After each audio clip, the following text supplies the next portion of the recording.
Well, hello everyone. There are lots of people still joining us, but we want to be respectful of everyone's time, so let's go ahead and get started.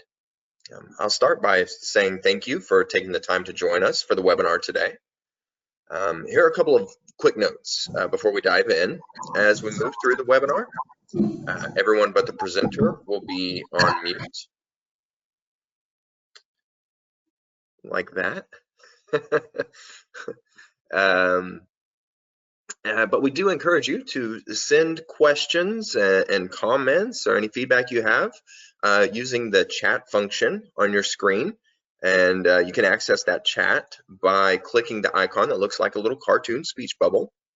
We'll have a Q&A segment at the end of the webinar, and that's when all of those questions and comments will be answered and discussed. And now I have the privilege of introducing our presenter, who has more than 2 decades of experience in HR technology, is a contributing Forbes article author, and he's co-founder and CEO of TrenData People Analytics. Ladies and gentlemen, Mr. Tom McEwen. Well, good morning, everybody. Thank you for spending part of your Thursday with us here today. Some of you I see look like joining us for the first time. This is our monthly TrenData webinar. We try and do one of these every month on relevant topical HR things that are going on. So welcome, and as always, we hope it's a beneficial investment of your time. So today's topic is how will the election of 2020 impact HR strategy in the coming year, 2021? As Jonathan said, I'm the CEO and co-founder of TrenData. So you can find me at TrenData on our website, and I'll give my contact details at the end of the webinar for any follow-up. So a quick agenda of what we're going to cover today. I would like to direct your attention to the asterisk red sentence at the bottom, in that nothing in this presentation is meant to be any kind of a political endorsement.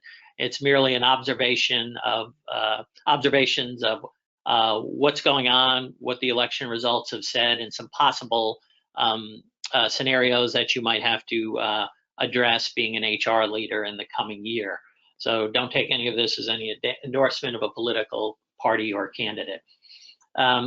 So what we'll do, cover in the agenda, I'll give a brief overview of our company, TrenData, at the beginning, talk about what the election results are, or at least so far, and then we'll take an eye in a couple of areas where there might be some possible key changes in both laws and policies in the coming year that as an HR leader you might have to address, areas around compensation, diversity, healthcare, and paid leave. We'll talk a little bit about how reporting and analytics can help you get a head start on addressing any of these coming changes. And as always, we just kind of round the presentation out with a demonstration of our software targeted at the relevant topics we've discussed. So as I said, a quick overview of TrenData. We're a Texas-based company located in Richardson, just north of Dallas. We've been in business for 3 years. We sell largely to corporate clients, or really any kind of client that has a workforce. Our solution is People Analytics, also known as HR Workforce Analytics. It is artificial intelligence driven, and it's a SaaS offering, so it's cloud-based. All you need is a web browser and a subscription to access the software. Just a quick list of our clients. I won't tick through them. These are representative, but mainly to point out that we do have clients in pretty much every industry out there. So if you are looking to do something with TrenData, want to talk to one of our clients, we can get one that's very relevant to what you're doing today. So commercial aside, let's move on to the meat of the presentation. So the election that ended last Tuesday, November 3rd, which feels like it was 100 years long, actually is still not over yet. But what basically the results as they are right now is the the House of Representatives and the presidency going into 2021 look like they will both be in Democratic hands. The Senate currently has a 2-seat Republican advantage, but there is a runoff election for 2 Senate seats that none of the candidates got over 50%. That'll be going on in Georgia. My sympathies go out to Georgia. They're going to continue to get barged with political advertising and everything. I think each side is spending about $100 million on those seats because, as you see, they are, if the Democrats win them, then they would be at a 50-50 majority and virtually control the Senate, with the vice president who resides over the Senate being a Democrat, Vice President-elect Harris. So the Democrats, so big swing could happen here. Either we have a divided government or there's a Democratic government of all branches, and that'll affect what kind of legislation gets through. The Democrats can be more bold with their agenda if they don't have to go through a Republican Senate. If there's a Republican Senate, there will probably be areas that'll have to be compromised on, and things might look a lot different. That's from a legislative standpoint. The other thing that can have an effect is presidential executive orders. So, for example, a lot of executive orders have been issued, particularly in the last 2 and even the last 3 administrations. That's something similar to legislation, but different in a number of ways. First of all, it's a directive straight from the president. It doesn't go through the houses of Congress. It's not considered legislation. It doesn't require approval from Congress, and Congress cannot overturn it. But a sitting president can overturn it. So generally what happens in new administrations is initially the incoming administration will target a lot of executive orders from the prior one, and ones that were they didn't care for, they can just turn them over by signing new executive orders. Usually you'll find in government that most administrations don't start doing new idea executive orders until later in their presidency, when they can't get what they want through Congress. They try to do things through executive orders. So I think President Obama had over 200 in 8 years, and I think President Trump has had nearly 200 in his 4 years. And a lot of President Trump's overturned President Obama's, so you could probably see that President Biden will overturn a number of President Trump's. We'll talk a little bit specifically, because I'll point those out as I move through the presentation as to some of the items and which are which. But if you look at coming through the new administration, there's probably a number of areas that a Biden administration is going to take action in, and particularly as they affect human resources. One that could happen very quickly, a couple that are around compensation, and we'll talk about each of these in a little more detail. Compensation in the areas of minimum wage and also pay equity or pay disparity.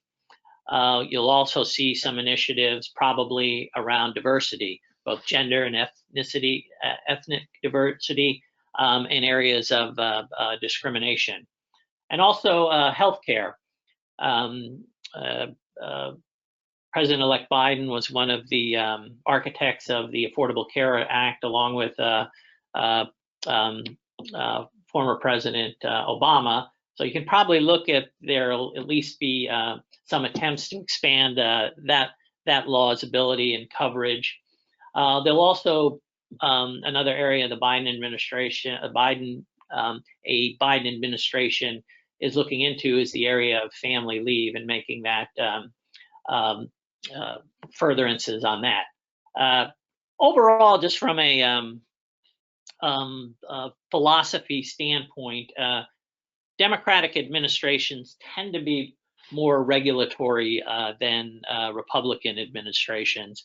So generally, as an overarching theme, you could probably find there'll be more if not new compliance legislation and orders issued, you'll probably at least see more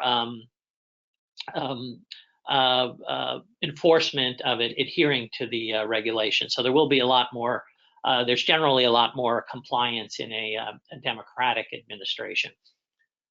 So if we look first at compensation, just some of the areas of impact. Currently, the minimum wage is $7.25 per hour.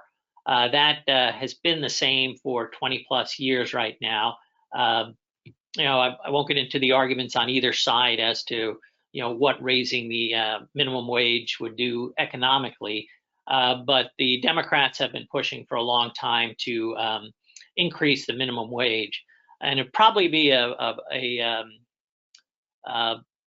good guess to say that if the Democrats do capture the Senate, a minimum wage bill will probably be among the first pieces of legislation that come through. There are proposals everywhere from up $10 to $15 an hour to raise the minimum wage. The $15 is calculated if you pay someone $15 an hour for a 40-hour week and they work a full year, that would put the individuals above or just above the poverty line, which is the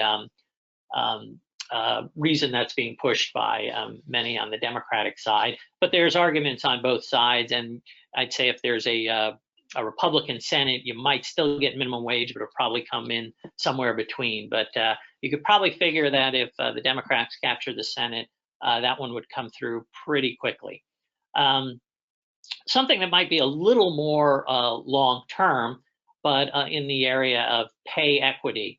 A lot on the Democratic, particularly in the legislative area. Recently, a few state laws have been passed. One of the models that a lot of Democratic states are passing are similar to this one that was passed in 2018 in Massachusetts, called the Massachusetts Equal Pay Act. It was passed and has been put into place in 2018. And basically, it forbids any kind of discrimination based on gender, ethnicity, and all the relevant categories. But it went a little further than any legislation in the past, and that actually defines comparable work. So you can't as easily get away with giving something a different job description if they're doing comparable work. So this is kind of a model of legislation, again, that probably will have greater legs if the Senate goes Democratic. You could see a similar bill to this nationally. I think there are ones in California and Illinois, if I'm remembering correctly, similar to this one. So you could see a similar bill to this nationally again in the coming year, 2021. The relevance, aside from all the life impacts of this type of legislation to individuals, from a standpoint of HR, any kind of change like this is, first of all, a lot of it's going to fall on HR leaders to administer these new policies, and also to be able to report on them. Maybe you probably go the reverse. You probably have to report on them and then administer them. Being able to put the policies out there and then make sure that they're being followed and being able to present evidence of it. So compensation is probably going to have a few things that are going to go through in the near term. I'd say definitely minimum wage in the first year, if probably regardless of who was in charge of the Senate, more a question of how much it's going to be. In the diversity and gender area, there's a couple of areas, and I just picked a couple here. There's actually more items out there, but very late in the Trump administration term, I think it was only just this past September, an executive order was issued, 13950, and it affects both government agencies and anybody who does business with the government, any federal contractors. It was a controversial law because it actually put some prohibitions on diversity training. workforce diversity and training of diversity sensitivity. So it was a law that, not a law, an executive action that probably 99% certainty will be reversed very early in a Biden administration, because it is an executive order. It just requires another presidential order to override it. The fact that it came out so late in the Trump presidency in September probably hasn't permeated that deeply into organizations, but any that have, in any way gone to implementing it would have to be aware that it's probably going to be reversed very soon. Again, I always like to look at state laws as they, might be precursors of what might be coming federally. If it's a Republican administration, you might look at Republican-governed states. Since we're moving into a Democratic administration, looking at some things that are in Democratic states. California in 2018 passed a law, I think it was just called the Women on Boards Law, and it actually mandated that any public company had to have a minimum of one woman on their board of directors.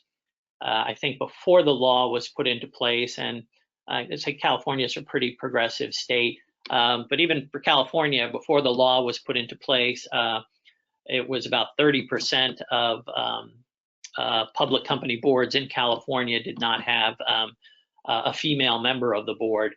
And the law was put into place 2 years ago, and now that number is down to less than 3%. Why it's not at zero when it's a law, I'm not entirely sure, but it's probably heading quickly towards that. Again, this is kind of an indicator of legislation you might see at the federal level, depending on how much control of Congress the Democrats eventually have. Again, getting to how that would affect human resource leaders comes down a lot to again being able to effectively track diversity and gender and have an overall knowledge and visual of your workforce. As you can see, there I've done webinars in the past of all the benefits of diverse organizations. They generally perform better. They generally have better cultures, and people like to work there. So beyond the legislative reasons for that might push more diversity, generally data has pointed out that diverse companies and organizations tend to perform better, both from a revenue level as well as employee retention, and all those things lead up to the same thing. The other area is to look at is in the areas of healthcare and paid leave. Couple of areas, and this is actually, there's a federal law currently on the books that's been on the books since 1993. Many of you are probably aware of the Family and Medical Leave Act. And what that law states is that if someone leaves for family emergency, medical reasons, pregnancy, or sick relative, or anything else, that their job it can be protected in that for a period of time they can take off and come and have the security and knowledge know that their job is there when they come back. Now, it is unpaid leave, or it's not mandated that it's paid leave. So the law says that the job just has to be protected, but it doesn't have to. The person doesn't have to be paid while they're on that leave. Now, the reason I bring that up is because there is a bill in Congress right now, which is kind of an extension on that, which is the Family and Medical Insurance Leave Act. Now, this is a House bill that was introduced in October. I think in anticipation that it would have a chance of getting through in a new administration. And what this one does is it guarantees a certain amount of payment to the person that has to take the leave, and it could go as high as 66% what they were making when they were working. And the way that this would be paid would be through a very slight increase in the payroll tax, both from the company and individuals. So it would be kind of a shared pool, if you would, created through increased payroll taxes to be able to pay individuals who have to take a leave. So again, from the precursor standpoint of seeing what's there and a lot of what was talked about during the campaign, I think President-elect Biden was very favorable towards this bill. So it's possible you could see that this would come up soon. So that are things certainly that would involve HR having to be prepared for. And also just on a much broader scale, again, being that President-elect Biden, as Vice President, President Obama was one of the main architects behind the Affordable Care Act. You can see that there will probably be efforts to expand that law, particularly the public option, where government would present a healthcare option to the private healthcares that are out there. Again, things that look like they could be coming. And again, the burden when they get in will fall onto human resources again to kind of again administer these new policies if they come to place, and also being able to report and police them, because again, probably facing in a Democratic administration more enforcement of compliance related items. So 3 areas I think that to keep your eye on as an HR leader with new administration coming in. This last item I put in here, it's not necessarily anything that is tied to political agendas, but I think what we're going to see based on it looks like there's some successful vaccine possibilities out there. That will, as I say, light at the end of the tunnel for the whole COVID-19 pandemic. But some of the things that the pandemic has pushed, first of all, a lot more people are working from home right now, forced by the pandemic. This has been a trend that has been, I'd say, almost kind of accordion-like over the last 20 years since remote technology started getting much more powerful. More individuals were able to work from home, but companies haven't necessarily got on board with letting great amounts of people work from home. I think the pandemic is going to, even though some people will come back to the office, I think the home-based employee is here to stay for a much larger part of the organization. And you might see a real evolution to large offices where it's more co-working type facilities where people will work from home most of the time and come in every once in a while, sign into a desk or whatever. But I think that's something that's going to be a legacy of the pandemic that'll, once things we're all hopefully back to normal, that's going to happen. Another one is even though the pandemic might be cured, we'll get vaccines, we'll reach herd immunity.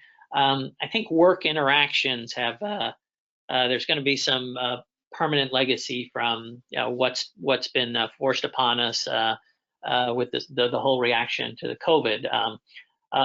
Will face coverings become much more prolific, both in social society and at work? Will there be social distance policies for people who are actually in the office? And they won't be as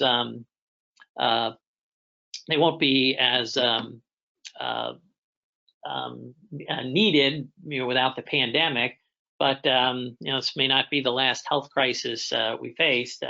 So there might be, if not legislation, corporate initiatives for protection that may mandate face coverings or more personal space of people who are in the office, and as the function of live events. And Personally speaking, I hope live events don't go away. I'm a big fan of corporate events where people get together and celebrate successes and get to know their colleagues. But good possibility that there'll be fewer of those, and that they might be more at least hybrid, maybe partly remote, partly in person. But again, similar to the other items I was talking about, it's most likely going to involve new policies, if not new legislation, that HR is going to have to deal with. And again, coming with new policies, there's going to be more tracking. So another kind of item that's I think going to be in our it's already in our day-to-day life and is probably going to stay to a certain extent. So, key questions that as leaders, you probably need to be asking if you're not asking already. But among the things, to order to be ready for these changes, first of all, what are the key metrics I need to be tracking at least ahead of time to know where I stand if these new things come into play. And if I don't have them in place, how long will it take me to get there? And that involves, finding out, where's the data, which will tell me these things. Who needs to have access to them? How broad is your HR department? Do line managers need to be able to see these things, or is it just HR? Who needs to be involved, not only in the decision, but also who needs access to the information? Then just the broader questions of, what's the impact to the organization if, you have to adhere to these new laws or retract some things from executive orders or implement new policies for back to work. All of these things, you need to be taking a look at and to quantify going forward as to, what your next steps are going to be as we move into a new year and, a new administration. So be prepared. So from a technology standpoint, things you'll need to consider is, being able to have access to these key metrics and data points. Can you break down your workforce and see? Can you break down your workforce and see the various groupings and the impacts things are having on them?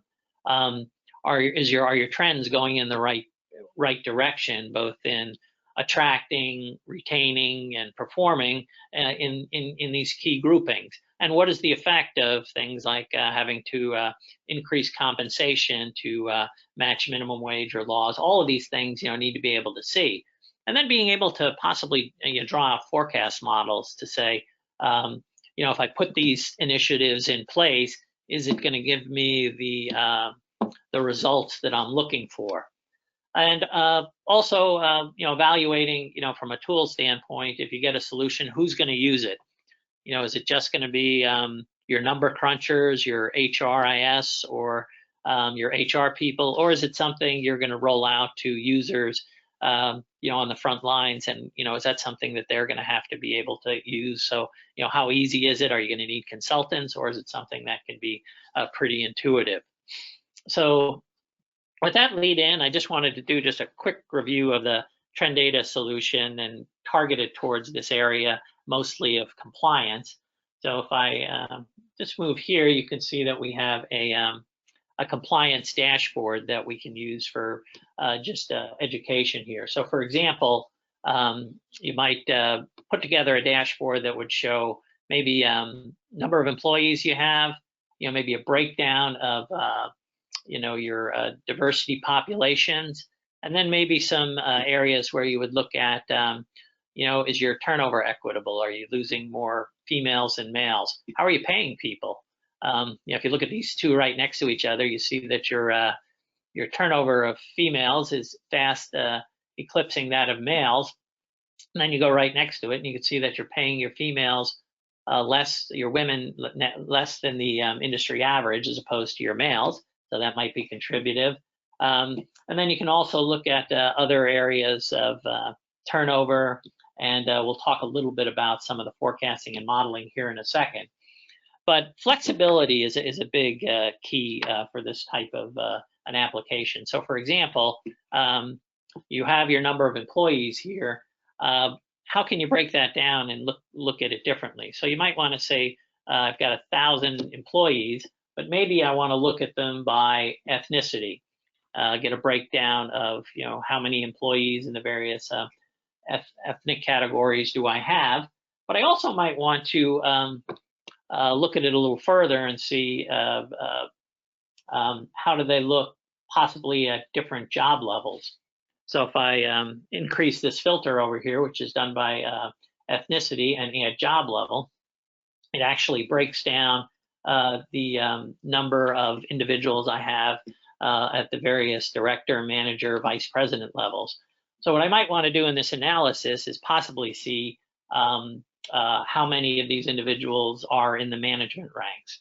So I can go to this filter for job level and take out staff position. So it'll now just look at everybody in the management levels from manager up to president. And when I apply that, I now have a limited filtered view here. Now, if this is something I want to keep track of regularly, I can actually add this to my dashboard and look at and name it if I'd like it, and call it maybe management by ethnicity. Add it to my compliance dashboard. And when I save that to the dashboard, I get an initial viewing of this metric. Now, this might not be the way I want to view the metric. I could look at it in a different graph type. And probably the best one to look at this might be a heat map, where I can see where I have the biggest problems. So if I select that graph type and I add values to it, what it's going to give me is a representation that tells me very clearly I don't have much ethnic representation, at least from the vice president level on up. So that might be something I want to be able to keep track as I move forward in my analysis. So I might want to keep that particular dashboard here. I may not want to keep it in that particular place. I might want to move it around and put it somewhere else. But being able to easily add these type of views to my dashboard is good. Also, you might want to be able to just grab quick pieces of information. For example, I've got all this has to do with employees, but I might want to look at how's my hiring been this year. And I might not want to step through all of the drill downs and stuff on that. We actually put a natural language capability in our system where you could actually just, now if I wanted to count hires this year with ethnicity, maybe not white, which would give me all my my minority hires. So if I just click on that, it actually gives me a quick number representation of how many minority hires I've had this year. Now, if you look down here, we do actually do some voice activation on our system as well. That's so if you were in your car or somewhere remote, or if you want to be space age like they were on Star Trek and just talk to your computer, you can actually just activate the bot here.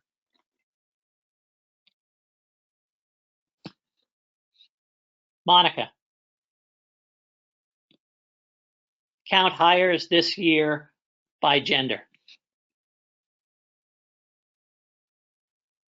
Female 185, male 79.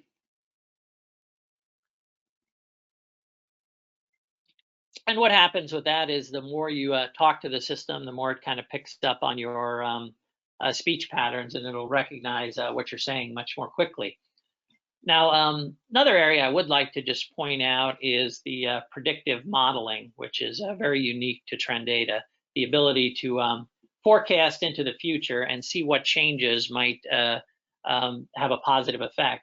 So down here, you can see I have two predictive models, one for workforce planning by ethnicity, which is forecasting into the future that my patterns of ethnic breakdown aren't going to change that much over the next 5 years. So if I'm looking to have more minority representation, I'll probably have to change some policies.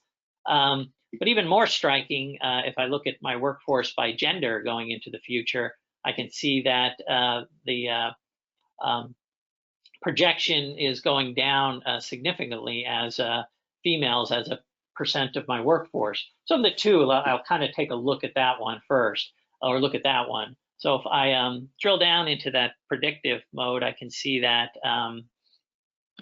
essentially I have this model where the population of females is going down.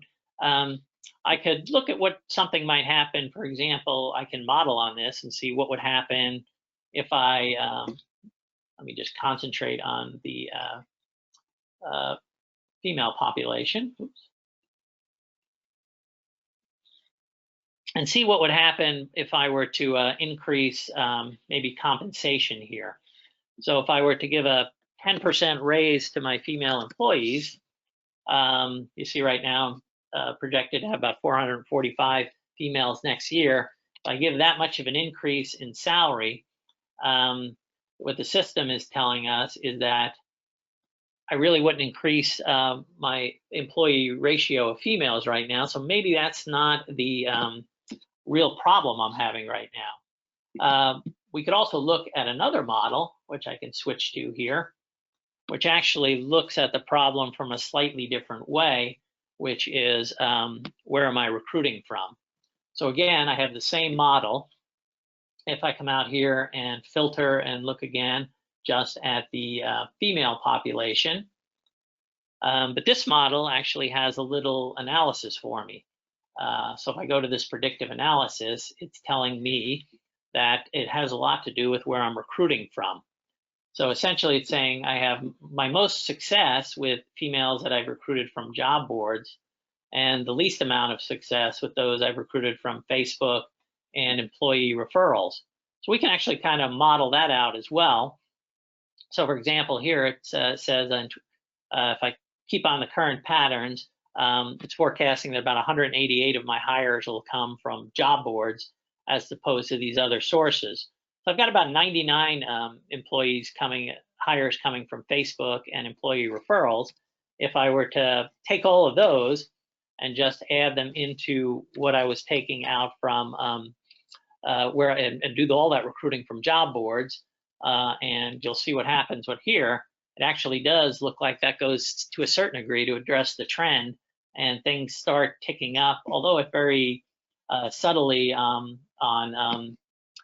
female participation. So indication that the analysis of the system tells me at least what I can do to at least stem this tide of decreasing gender diversity in my organization. So something we can look at, and of course you can filter it by all sorts of ways. If I wanted to look at just females in executive positions, I could do that as well, however we want to do it. So with that, I didn't want to spend too much time in the system, but just kind of give you an idea how you could use our tool for certain things like that. What I'm going to do at this point is go back to the presentation. And it looks like we at least have some chats. Jonathan, did we get some questions? We did, yeah. The first one is more of an observation. It says, hi, according to NPR, Republicans gain a net of +7 seats in the House. Your slide indicated a gain for Democrats. No, actually what I was saying, and you are correct, NPR said a gain for Republicans. What my slide was showing is the amount of more Democrats than Republicans in the House as a result. But you are correct. I think they went from 15 to 8. So the Republicans actually did pick up 7. So a good observation. It was, I didn't explain the graphic well enough. All I was pointing out was, as a result, the Democrats are going to have an 8-seat majority. That makes sense. The next one is a question. For the bill in the House regarding 66% paid leave, would that replace any state leave programs, or would it only be in place in states where they don't already have a leave program? Well, my understanding, the way the federal legislation works, is it would override anything that was less. So the states have the ability to, if theirs was full pay for leave, that would meet the federal requirements. If they were paying less, they would have to move up to the federal requirements, is how I would understand that law. Mm-hmm. This one says, Tom, what projections do you see for an HR strategy to mainstream efforts of company sustainability commitments, given the Democratic position on climate action and other environmental initiatives? Yeah, I think that would probably relate more specifically to industries, particular ones in the energy industry or anywhere there's more of a carbon footprint, or any that have a great amount of waste that they have to take care of. Hospitality and restaurant changes, but they'll just going along with that regulation area, there'll probably be more stringent guidelines along that. I know President-elect Biden talked quite a bit about legislation and policies more around to protect the environment. So as far as an HR strategy, it's probably just good business to invest into it, because there does seem to be a large area of jobs that coming from those industries. So, the way I look at it, if it's coming, you need to get to be a part of it and make it work for you. Right. One more question. Actually, a couple more. The first is, this dashboard is spectacular. Superb tool with predictive modeling options to create strategies that can improve each category. Where do you get the average or standard data metrics for comparison? Is it a USA average or comparison within the company? It's within the company. So what the predictive does is takes your historical data and builds indexes around employees and hires to kind of be able to give a score as to, is someone like to leave the company? Is someone likely to perform? What attracts people to the companies? And it's really not as designed around the individual, saying this person is, gonna quit in 3 months or something, but really more looking at groupings of employees as to, if you have 20 people like this, you're likely to lose 7 if you don't change something. So it does revolve a lot around indexing of employees. We have a whole separate webinar on how the predictive capabilities work, but it revolves around indexes, scoring, and regression algorithms. But on top of that, the more data points you have and the more history you have, the more accurate the models are.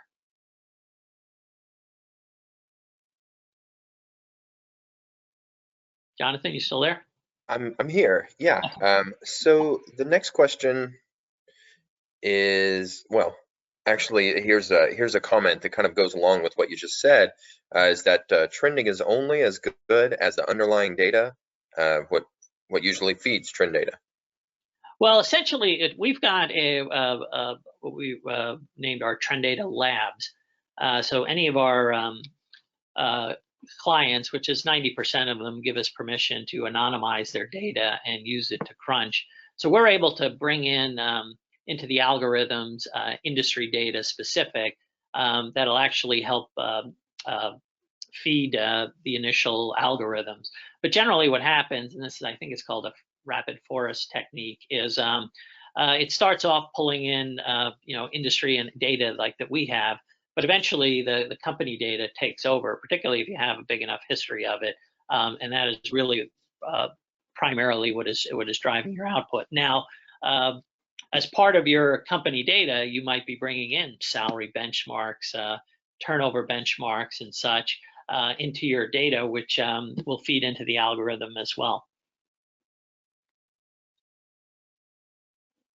Right, and unless there are any more questions that pop up, here's the last one that I see for now. Yep, and one just popped up, so here we go. Can you also measure promotion rates for women and minorities? Yes, we can measure any metric that you put into the system. So we have one of our out-of-the-box metrics measures tenure, and it also measures time and position. So if you're able to actually measure, how long someone goes before they're promoted, and what are the promotions by category. So absolutely, we can both measure that and build models around it. Right. Someone wants to know if there are any HRIS or payroll systems that TrenData works best with. Well, we're pretty open in our approach. We try to be agnostic as far as what systems we bring in to work with. We work with all of the major ones. Anyone that has an API in it, we work very well with. If the individual wants to talk offline, I don't want to get one of my partners mad so if I talk about one versus another. Absolutely. All right. Well, I believe that's all of the comments, questions, and we've come to the end of the Q&A portion. Yeah. Before we get off, I put up on the screen here just if you want to see this webinar, we record all our webinars. So if you just go to the resources tab on our homepage, there's a number of options there that you can select, both to see our recorded webinars. We have white papers, case studies, and everything there you can download. And if you wanted to follow up with either myself or TrenData in general, this is my email information, I promise, Tom@TrenData. That's my Twitter handle. And I actually have a separate blog, tommckeown.net. But if you just want to get some more information from TrenData, we have a generic email, marketing@trendata.com. We have our Twitter handle, TrenData Inc. And as I pointed out, you got our website, TrenData.com. Feel free to visit. Everything on there is free for download and viewing. And we have these webinars every month. They get we move them a little bit during the holidays, so we haven't targeted the next one. It'll probably be mid-month sometime. But we generally do them the last Thursday in a month, unless it's the holiday season like it is now. So we look forward to seeing some of you on the rest of these webinars. And please reach out to us. Even if you're not interested in buying the TrenData solution, we're happy to just answer general questions and point you in the right direction to being the best HR leaders that I know you all already are. So thank you for attending. Thank you, everyone.